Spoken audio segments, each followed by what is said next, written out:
Bonjour et bienvenue au Congrès des DAF et des directeurs juridiques. J'ai le plaisir d'accueillir Delphine Delvert-Montigny. Bienvenue. Vous êtes directrice juridique du groupe Manutan International. Alors, en tant que directrice juridique, comment vous avez vu évoluer votre profession ces dernières années? C'était quoi les grands changements? Alors, les grands changements, quand j'ai commencé à rentrer dans le monde de l'entreprise, on voyait plutôt le juriste comme une personne gérant l'administration, les papiers, les contrats. On relisait les contrats, on était parfois limite correcteur d'orthographe, mais pas que. Et peu finalement business partner. Mm-hmm. Au fur et à mesure de l'évolution dans une entreprise, on s'est rendu compte que finalement, pour être efficace, il fallait être dans la seringue, dans la prise de décision en amont.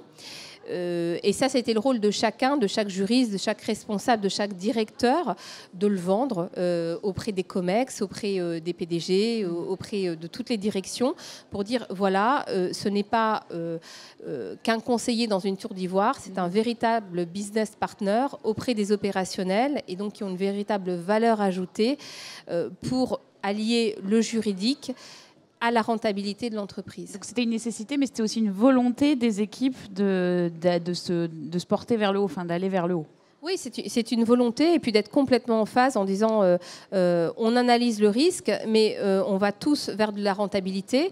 Donc on travaille tous au même objectif finalement. Exactement. Donc où on place le curseur.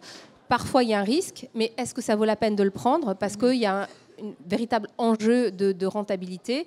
Donc c'est la mesure risque-opportunité qui est rentrée vraiment dans la réflexion du département, de la direction juridique. Alors on parle de risque, l'international en est un, et vous avez participé ce matin à une conférence sur ce thème-là.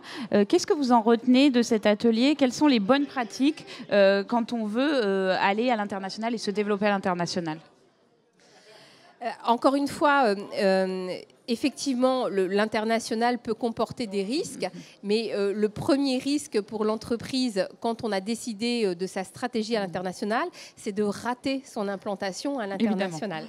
Donc, je pense que toujours dans l'optique de business partner, il faut bien identifier son process opérationnel, commercial, industriel, si c'est le cas, en fonction de son activité, identifier les flux, l'importance de la situation géographique, les différents interlocuteurs, fournisseurs, clients, etc.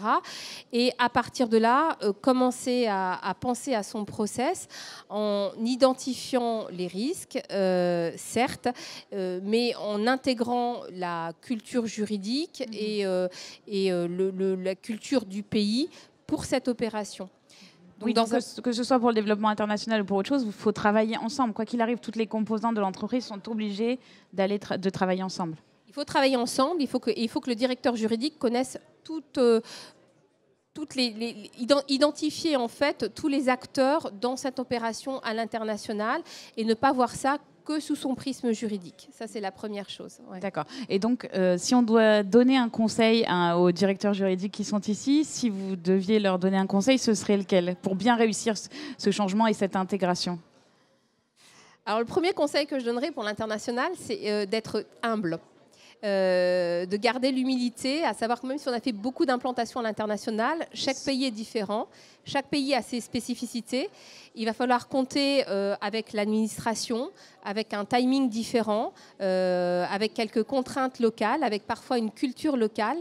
Et donc, même si on a réussi de très bonnes implantations, à chaque fois, il faut arriver un petit peu avec un œil nouveau et très humble, de se dire... Ne pas s'endormir sur ses lauriers. Exactement. Et de se dire, je me remets en question, je redécouvre le pays et quelles sont les options les meilleures pour ma société. Très bien. Le message est passé en tout cas. Delphine Delvert-Montigny, merci beaucoup.